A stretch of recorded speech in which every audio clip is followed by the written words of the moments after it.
존경하는 국내외 시청자 여러분 반갑습니다. 2월 18일 화요일 손상제 TV의 뉴스 까보기를 시작하겠습니다. 자, 방송 전에 우리 애국 청취자분께서 아주 이렇게 예쁜 난초를 하나 보내주셨습니다. 그 안에 이렇게 엽서까지 보내주셨는데 손수 글까지 쓰셨네요. 실방 청취는 제때 못 봐도 제방은 꼭 시청합니다. 자유 대한민국의 우파가 승리하는 날까지 분투해 주시길 바랍니다. 항상 건강 조심하시고 강건하길 바랍니다. 화이팅 하세요. 애국방송 감사합니다. 강정석 외 일명 대단히 고맙습니다. 아이고 봄이 오는데 사무실에 있던 난초가 다 죽었는데 화사한 난초 하나를 선물해 주셔서 매우 고맙습니다. 자, 오늘 뉴스 까보기 먼저 뉴스 브리핑부터 듣겠습니다.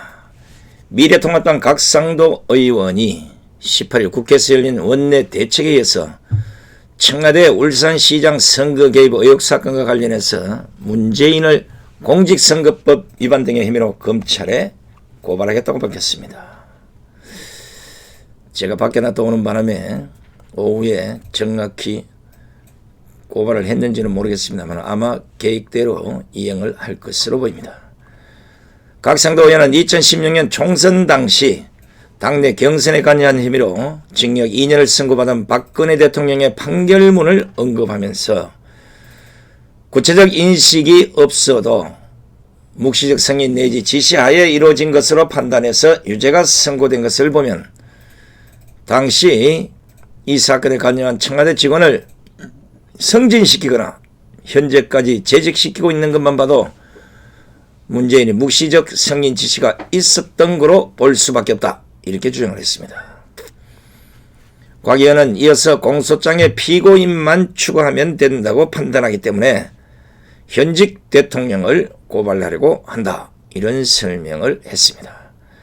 곽 의원은 이와 함께 더불어민주당 이상직 전북 전주을 예비후보가 대통령이 정운천 후보를 꺾으라고 했다는 취지의 주장을 해서 논란이 된 것에 대해서도 대통령의 선거 개입 내지 선거 중립 의무 위반에 해당할 수 있다. 이상직 후보 고발을 검토할 때 대통령에 대한 추가 고발도 검토하겠다고 밝혔습니다. 자, 요 전체적인 뉴스를 보면 딱 고발감이 맞는 것 같은데 혹시 우리 시청자 여러분께서는 이 뉴스 브리핑을 들으면서 언뜻 떠오르는 생각이 이 문재인 검찰 조사 받을까? 받을 수는 있는가? 아마 이런 생각을 하셨을 것이라고 봅니다. 제 판단은 어차피 기소된 청와대 그 실세 13명의 공소장을 보더라도 재판만 진행이 되면 이런 저런 정언들과 증거들이 나올 것이고 그럼 결국 문재인도 검찰 조사를 피해갈 수는 없다고 봅니다.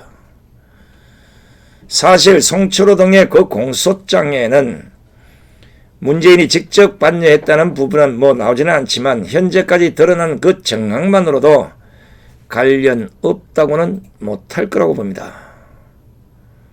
울산시장 선거 청와대 실세 개입 사건에는 문재인이 직접 지시한 것으로 보이는 증거도 곳곳에 있습니다. 몇 가지만 한번 추려서 보겠습니다. 송병기 수첩에는 2017년 10월 13일이라는 구체적인 날짜와 함께 VIP가 직접 후보 출마 요청, 부담으로 실장이 요청 이렇게 됐습니다. 또 VIP 면담 자료, 원전 해체센터, 국립대 외곽 순환도로라는 내용도 거기에 기재되어 있습니다. 공소장에도 비슷한 내용들이 있습니다. 송철호 후보의 당내 경쟁자에게 자리를 제안하고 불출마를 회유했고 공공병원 공약 개발에 관여한 혐의가 기재되어 있습니다. 또한 기존 비위 첩보와 확연히 구분이 되는 새로운 범죄 첩보를 만들고 경찰에 수사하도록 했고 경찰이 이와 관련된 수사 진행 상황을 청와대로 18차례나 보고했다는 것이 공소장 내용 안에 있습니다. 특히 문재인이 국회의원 시절에 지금 가장 하고 싶은 일을 묻는 울산 시민의 질문에 송철호 후보가 당선되는 것이라 했고, 송철호 시장 만들기라는 대통령의 간절한 소원을 이루기 위해서였다는 것이 공소장 자리에도 기재가 됐습니다. 이런 것들이 문재인이 직접 관여했다는 증거들이 아니겠습니까? 물론 아니라고 하겠죠. 이건 제가 보기에는 아니라고 해도 이미 박근혜 대통령에 적용해서 유죄를 선고한 전례가 있기 때문에 빼도 박도 못하게 생겼습니다. 그렇게 남을 처단하면, 남의 눈에 눈물을 나게 하면 자신의 눈에는 피눈물이 나게 한다는 옛말이 하나도 다르지 않습니다. 어떻게 자신이 나중에 당할 이런 일들을 사전에 알고 적폐청산이다 뭐다 해서 막 밀어붙여서 박근혜 대통령을 범죄자로 만들었습니다.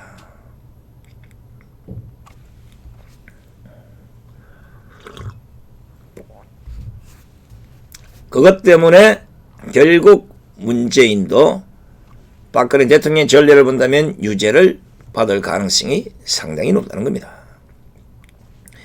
적폐청산의 칼날로 구체적인 인식 없이도 묵시적 승인 내지 지시하에 이루어진 것으로 판단해 박근혜 대통령에게 재판부가 유죄를 선고하지 않았습니까? 저 같은 경우도 공범으로 말아 넣으려고 그러니까 나중에는 하다도 안 되니까 암묵적 동조관계, 서로 보지 않아도 공범관계가 인정된다고 유죄를 선고한 겁니다. 그런데 문재인이 어떻게 피해갑니까?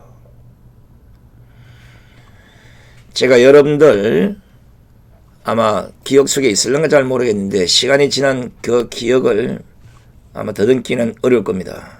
그래서 제가 2016년 총선 당시 당내 경선에 관여한 혐의로 징역 2년형을 선고받은 박근혜 대통령의 판결문을 살짝 보겠습니다. 친박 인사들을 다수 당선시켜야겠다는 인식과 의지에서 비롯된 것으로 대통령이 각 행위에 대해 모두 구체적으로 인식하고 실행 행위를 직접 분담하지 않았다고 하더라도 공모 내지 행위 지배를 충분히 인정할 수 있다. 판결문에 이렇게 나와 있습니다. 보시다시피 문재인은 박근혜 대통령보다도 더 구체적인 증거들이 지금 앞에서 말씀드린 것처럼 다 드러나 있지 않습니까? 그러니까 문재인이 만약에 탄핵이나 청와대에서 나오면 제가 보기에는 처벌은 불가피할 것으로 보입니다. 큰일 나버렸어. 요즘 안 그래도 문재인 탄핵 이야기가 곳곳에서 나오고 4.15 총선에서 우파당이 과반 이상을 차지하면 제 생각은 곧바로 탄핵으로 이어질 가능성이 높습니다.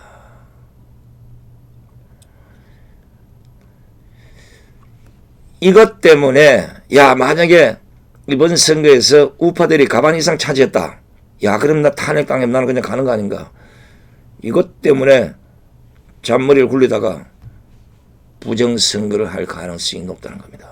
이것 때문에 우파 정당들이 하나같이 목소리를 내서 사전 선거운동을 폐지시키고 전자개표기도 못쓰게 됩니다. 현장에서 투표 끝나면 바로 그 자리에서 수개표로 해서 그냥 발표해버리는, 이렇게 해야 되고, 사전 선거운동도 누군가는 거기에 계속 창간이 따라다니면서 헛한 짓 못하게 만들어야 됩니다. 막판에 몰리면 무슨 짓을 못하겠습니까? 심지어는 태영호 신상털기를 북한 해커들이 했다는 거 보니까 자칫하면 해커들이 도와서 이 정권 좋은 식으로 전자개표 마음대로 바꿀 수도 있습니다. 제 말이 거짓말이 아니에요. 철저하게 지켜야 됩니다. 문재인의 탄핵, 이미 좌우 진영 모두에서 문재인을 탄핵해야 한다는 의견들이 나와 있습니다. 아시다시피 민주주의를 위한 변호사 모임 민변 소속인 권경의 변호사가 지난 9일인가요? 울산시장 선거 개입 사건 그 공소장과 관련해서 했던 말이 있습니다. 자신의 그 페이스북에 남긴 글인데, 공소장에 기재된 범죄 사실을 보면 1992년에 초원복지배당원 발톱에 때도 못 댄다, 그렇게 비판하면서 공소장 내용만 보면 충분히 대통령 탄핵 사유가 될 수 있다, 이런 의견을 피력했습니다. 지금 한국당에서 어제 미래통합당으로 바뀐 바로 미래통합당 신재철 원내대표도 지난 10일 최고위원회에서 울산시장 선거 개입 의혹과 관련 문재인 대통령의 연루 사실이 조금이라도 나온다면 탄핵을 추진하겠다. 대통령이 실토하지 않는다면 우리는 총선 후 21대 국회가 구성되면 곧바로 국정조사와 특검을 추진하겠다, 이렇게 말한 바 있습니다. 또 이거 심재철이라는 얘기예요. 남의 말을 옮기는데 대통령 왜 거기 붙이나 했는데, 이거 내가 한 말이 아니에요. 심재철이 한 말을 그대로 옮긴 겁니다. 나는 문재인 대통령 붙여본 사실이 없어요. 나를 감옥 보낸 사람인데 내가 왜 그런 존칭을 쓰겠습니까?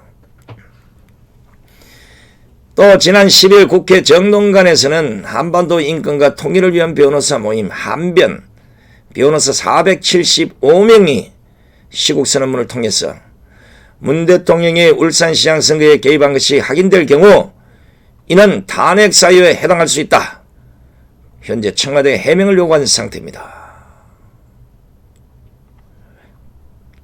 자, 이제 좌에서 우에서 다 탄핵 문제를 걸고 나왔습니다. 그런데 오늘 보도된 신동아에 문재인 선거 개입 알고만 있었어도 탄핵 사안, 전문가 12인이 말하는 탄핵이라는 이 기사가 실렸는데, 내용을 둘째치고 부제만 봐도 탄핵 사유는 충분하다는 판단이 있습니다. 아주 잘 뽑았더라고요. 제가 실제 내용 뭐 다 이 하는 개개인의 말을 들어보면 어느 정도는 이해가 될 겁니다. 아, 이런 내용으로 이분들이 말을 했나 보다, 이렇게 될 건 아닙니까? 잘 들어보십시오.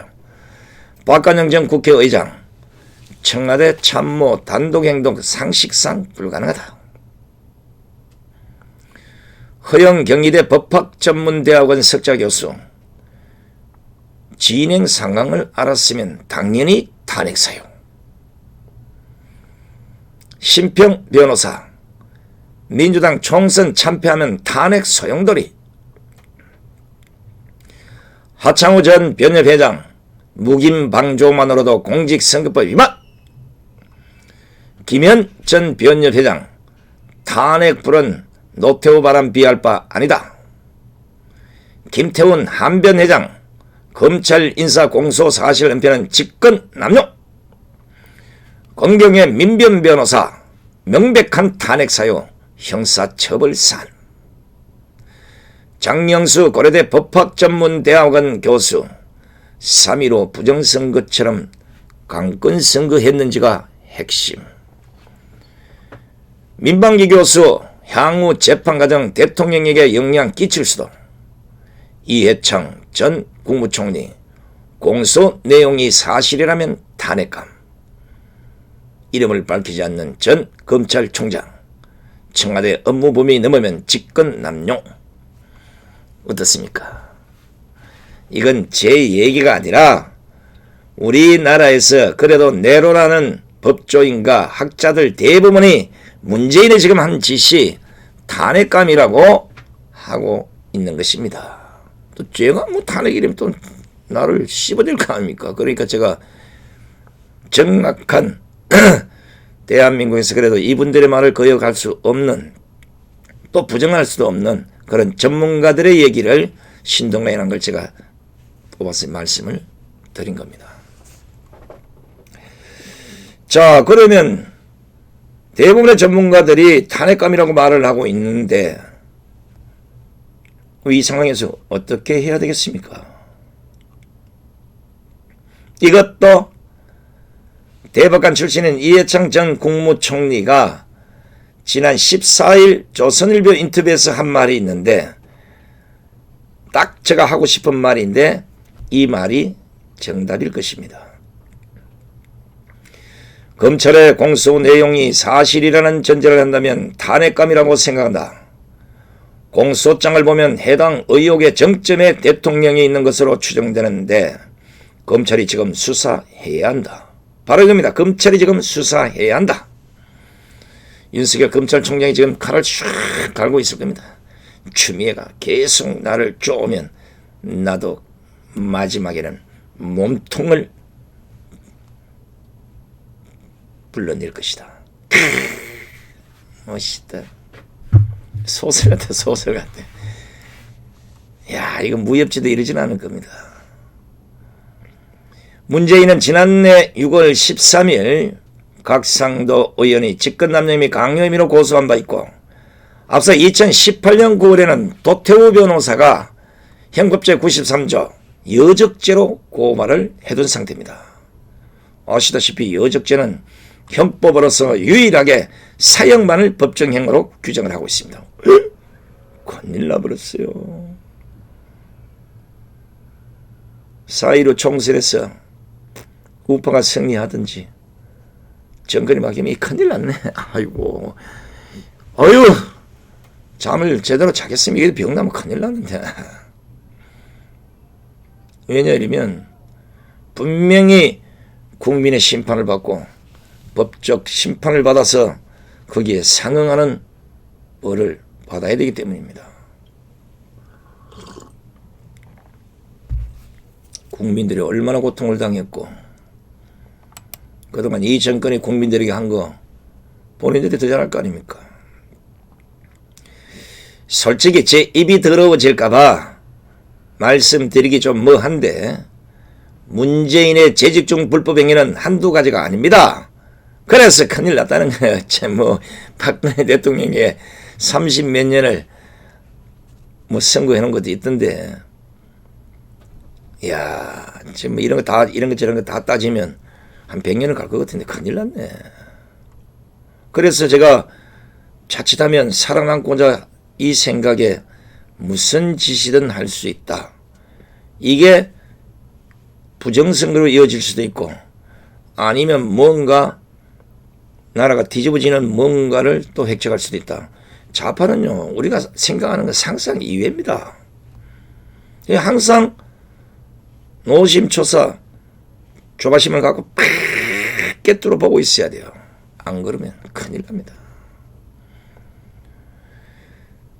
대통령 스스로 수사에 관여할 수 없다는 것, 문재인이 몰랐다면 더 큰 문제지만 알면서도 마구잡이로 수사를 지시한 예가 한두 개가 아니지 않습니까? 제가 이 정권이 문제를 제기하고 수사를 한 것 중에 무죄가 난 걸 제가 몇 가지만 한번 보겠습니다. 돈봉투 만찬 사건 무죄, 방산 비리 척결 사건 무죄, 공관병 갑질 사건 무죄, 강원랜드 채용 비리 사건 무죄, 기무사 개헌문건 관련 전원 무혐의 또는 무죄, 재판거래 의혹 판사 4명 1심 무죄. 또 지난해 3월 문재인이 김학의 사건에 대해서 검경 지도부가 명분을 걸고 철저히 진상조사해 공소시효가 지난 일도 사실 여부를 가리라고 했습니다만 이것도 역시 무혐의로 결론이 나버렸습니다. 이렇습니다. 이런 걸 누군가는 계속 깨고 있어야 되고 그걸 역사에 기록을 하는 것은 언젠가는 심판의 칼날 위에 섰을 때 바로 손상대 TV가 매달 며칠 날 이런 방송을 했던데 이런 기억들을 좀 갖고 있으면 됩니다. 국민 여러분, 제가 말하는 국민 여러분의 대깨문은 빼고 우리가 한번 이성적으로 한번 판단을 해봅시다. 이 정도면 문재인은 직무 수행이 불가능한 것 아닙니까? 어떻게 해야 되겠습니까? 그 답은 여러분들의 댓글로 대신하겠습니다. 답은 딱 뻔한데 내가 얘기할 수 없어요. 자, 어쨌든 나라가 진짜 개판에 오분 전입니다. 이제 더 이상 침묵하는 국민들이 대한민국을 망가뜨리는데 공범이 되고 있음을 아셔야 됩니다. 이제 침묵에서 깨어나셔서 대한민국을 제대로 보시고 이 상태로 간다면 대한민국의 말로는 어떻게 될 것인지 인터넷에 들어가서 단 한 번만이라도, 그것도 안 되면 손상대 TV를 지난 세월 동안 몇 편만 들어본다면 내가 침묵하고 있었음이 얼마나 잘못된 것인지를 알 수 있을 겁니다. 자, 어떤 경우라도 힘내시고 그 잘못을 보고도 불의를 보고도 그냥 눈 감고 있을 것이 아닌 눈을 뜨고 소리를 지르는 국민들이 갈수록 많아지고 있다는 것은 좋은 기후란 사실. 그래서 우리도 절대 실망하지 말고 힘냅시다. 끝까지 손상TV를 시청해 주신 시청자 여러분 대단히 고맙습니다. 안녕히 계십시오.